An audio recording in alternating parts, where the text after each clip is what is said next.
उपाशी राहिल्याने तुमच्या शरीराला होणाऱ्या फायदाकारक 7 गोष्टी कोणत्या आहेत ते बघूया आपण पुढील प्रमाणे. इन्सुलिनची लेवल कंट्रोल करण्यात मदत होते.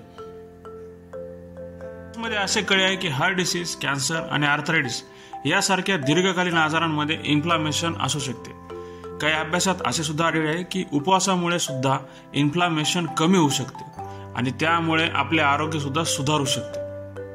आहार आणि लाईफस्टाईल बदलणे हा तुमच्या हृदयविकाराचा धोका कमी करण्याचा सर्वात प्रभावी मार्ग आहे.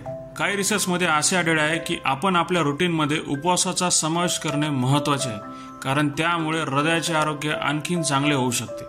सततच्या कॅलरी कमी करण्याच्या तुलनेत वजन कमी करण्यासाठी अधूनमधून उपवास धरणे अत्यंत प्रभावी असू शकते.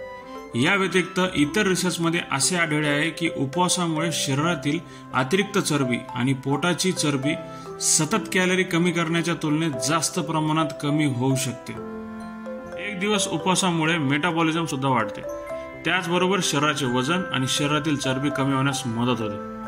अधूनमधून उपवास केल्याने मेंदूच्या कार्याला चालना मिळते, तसेच न्यूरोजनरेटिव्ह डिसऑर्डरला सुद्धा प्रतिबंध करण्यास मदत होते. अमेरिकन कॅन्सर सोसायटी ऑफ जनरलने त्यांच्या रिसर्चमध्ये असे दर्शवले आहे की अधूनमधून उपवास केल्याने काही परिस्थितीमध्ये कॅन्सरचा धोका कमी होऊ शकतो. तर चॅनलला नक्की लाईक करा, शेअर करा आणि सबस्क्राईब करा आणि नवीन व्हिडिओचे नोटिफिकेशन मिळवण्यासाठी बेल आयकॉन प्रेस करून अपडेट मिळवा.